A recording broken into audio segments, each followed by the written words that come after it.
कक्षा 11 के छात्र छात्राओं को हिंदी गद्य खंड से एक पाठ है। प्रथम पाठ है मुंशी प्रेमचंद जी का। इन्होंने लिखा है नमक का दरोगा।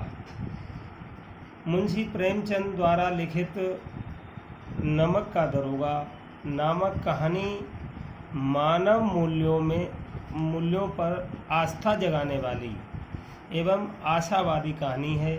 इसमें सत्य निष्ठता, धर्म परायणता और कर्तव्य निष्ठता को सम्मानित किया गया है और उन्हें विश्व के दुर्लभ गुणों के रूप में भी व्याख्यातित किया गया है कि वास्तव में जो अपने कर्तव्य का पालन करता है, चाहे किसी पोस्ट पर हो, तो वो एक दरोगा है और दरोगा पोस्ट पर होते हुए भी सत्य का अनुसरण किया है, सत्यमय अपना कार्य करने के लिए प्रेषित किया है। इस विषय में व्याख्यात्मक सीधा सारांश दे रहा हूँ कि जब से नमक बनाने पर रोक लगी तो सरकार में एक विभाग नमक विभाग बना। इसके दरोगा पद को अत्यधिक महत्वपूर्ण माना जाने लगा। यहाँ तक कि बड़े बड़े वकील भी इस पद के लिए लालायित रहते थे। उन दिनों फारसी में दो एक प्रेम कथाएं कहने वाले को जल्दी ही अफसरी मिल जाती थी। बाबू बंशीधर भी लैला मजनू, फरहाद आदि के प्रेम वृतांत सुनकर रोजगार ढूंढने के लिए निकले। उनके पिता ने हिदायत दी कि नौकरी ऐसी ढूंढना जिसमें ऊपर की आय खूब हो, क्योंकि मासिक आय तो पूर्णमासी का चांद है जो घटते घटते लुप्त हो जाता है, परंतु ऊपर की आमदनी बहता हुआ स्रोत है जिससे सदा प्यास बुझती है। इस उपदेश को पाकर बंशीधर बाबू नौकरी ढूंढने निकले। सौभाग्य से उन्हें नमक के दरोगा होने का सुअवसर मिला। यह बात सुनते ही उनके स्वजनों के हृदय में खुशी और पड़ोसियों के हृदय में सूल उठने लगा। सूल माने दुखी।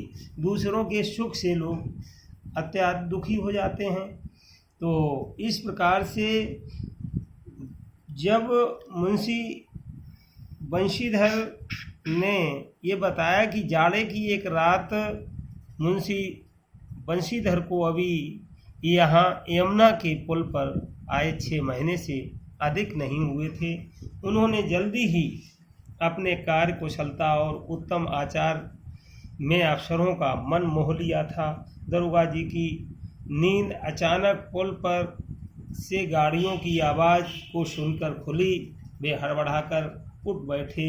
बाहर आकर देखा कि गाड़ियों की एक लंबी कतार पुल के पास जा रही है। डॉक्टर डांट कर पूछा कि किसकी गाड़ियां हैं। थोड़ी देर सन्नाटा छाया रहा। पता चला कि पंडित आलोपी दीन की हैं, जो दातागंज के मुंशी जी ये नाम सुनकर चौंके, क्योंकि पंडित आलोपी दीन उस इलाके के सबसे प्रतिष्ठित व्यापारी थे। उनका अंग्रेज़ों से भी अच्छा उठना बैठना था। उन्होंने पता लगाया कि उन गाड़ियों में नमक ले जाया जा रहा है।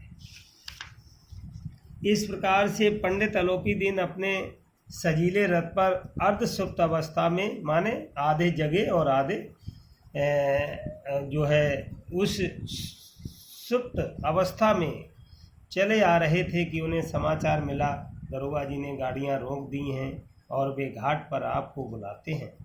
पंडित आलोपी दीन को लक्ष्मी की शक्ति पर पूरा भरोसा था। वे मानते थे कि न्याय और नीति तो लक्ष्मी के खिलौने हैं। अतः निश्चित होकर दरोगा के पास पहुँचे और बोले कि इन ब्राह्मणों पर तो आपकी कृपा दृष्टि रहनी चाहिए। बंशीधर ने सरकारी हुक्म की चेतावनी देते हुए बोले, हम उन नमक हरामों में नहीं हैं जो कौड़ियों पर ईमान बेचते फिरते हैं। आप इस समय हिरासत में हैं।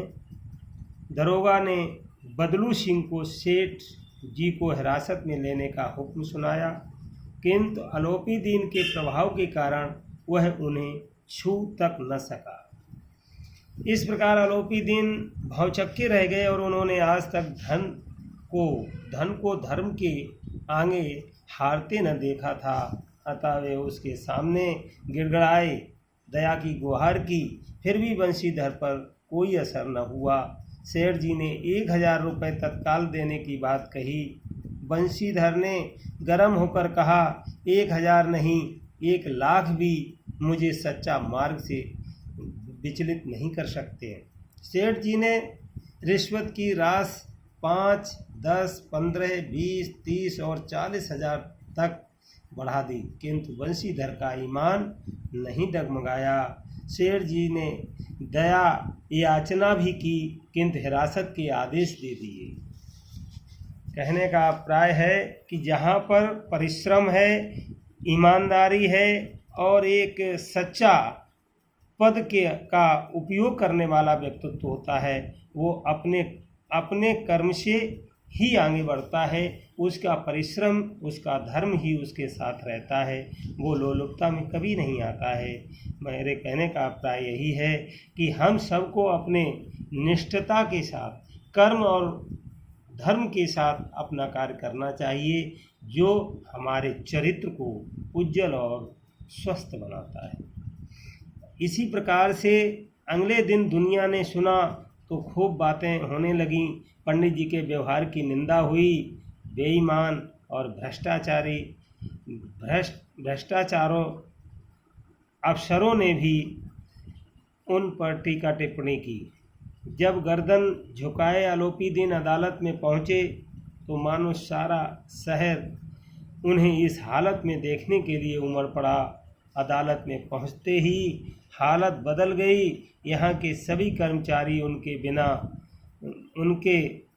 बिना दाम के गुलाम थे। सभी उनके हाथों बिके हुए थे। फट से हलचल और भागा दौड़ी शुरू हो गई। वकीलों की टोली ने मिलकर उन्हें बचाने के दांव पेच साधे। इधर बंशीधर के पास सत्य और स्पष्ट भाषण के सिवाय अन्य कोई शस्त्र न था। परिणाम स्वरूप पक्षपात की ओर झुका हुआ न्यायालय सेठ जी के चरणों में झुक गया। डिप्टी मजिस्ट्रेट ने ये लिखा, पंडित आलोपी दीन बहुत बड़े आदमी हैं, वे थोड़े से लाभ के लिए इतना छोटा काम नहीं कर सकते। बंशीधर को नमक हलाली ने उनकी बुद्धि को भ्रष्ट कर दिया, अतः उन्हें सावधान रहना चाहिए। इस प्रकार से यह फैसला सुनकर वकील उछल पड़े और आलोपी दीन मुस्कुराते हुए अदालत से बाहर निकले। जबकि बंशीधर को समाज ने जो जी भरकर अपमानित किया, बंशीधर को जीवन का ये खेदजनक अनुभव हुआ कि कोई भी सत्य के लिए समर्पित होने को तैयार नहीं है। ये बड़ी बड़ी उपलब्धियां ढीले लंबे चोंगे सब निरादर के योग्य हैं। सप्ताह बाद बंशीधर को नौकरी से मुअत्तल माने सस्पेंड कर दिया गया। घर वालों ने ये समाचार सुना तो अपना माथा पीट लिया। पिता तो बहुत क्रुद्ध हुए, बहुत नाराज हुए और माँ पत्नी ने भी नाराजगी व्यक्त की। कहने का अभिप्राय है, श्रेष्ठ ईमानदार पुत्र के व्यक्तित्व को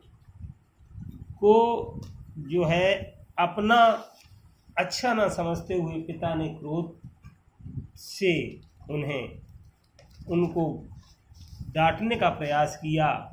और ये आगे की व्याख्या में बता रहे हैं कि एक सप्ताह बाद सेठ आलोपी दीन बंशीधर के घर पहुँचे और उन्हें आया देखकर बंशीधर के पिता अपनी बदकिस्मती और बेटे की मूर्खता का रोना रोने लगे।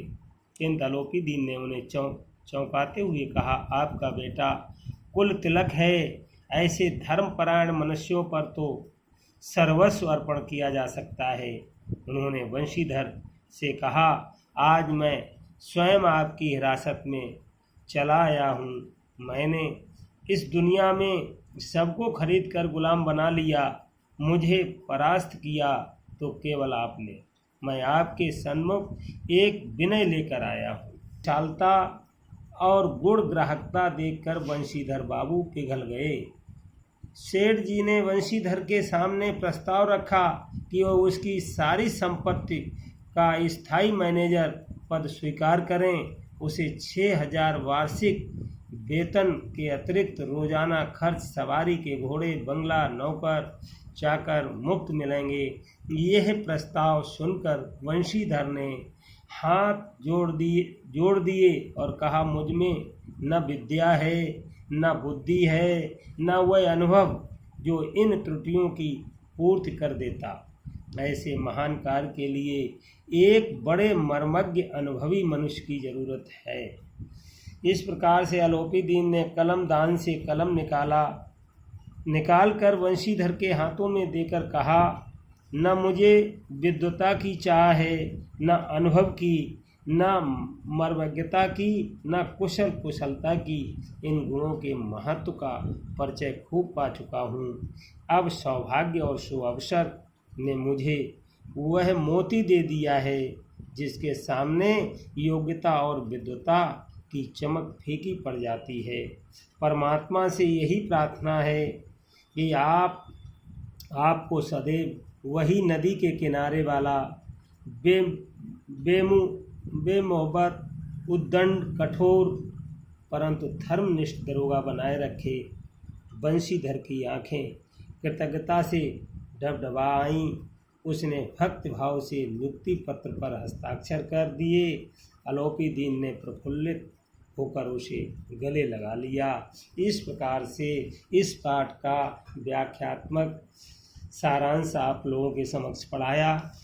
यह सत्य और ईमानदारी का एक पराकाष्ठा है और इसी के माध्यम से चरित्र का निर्माण होता है।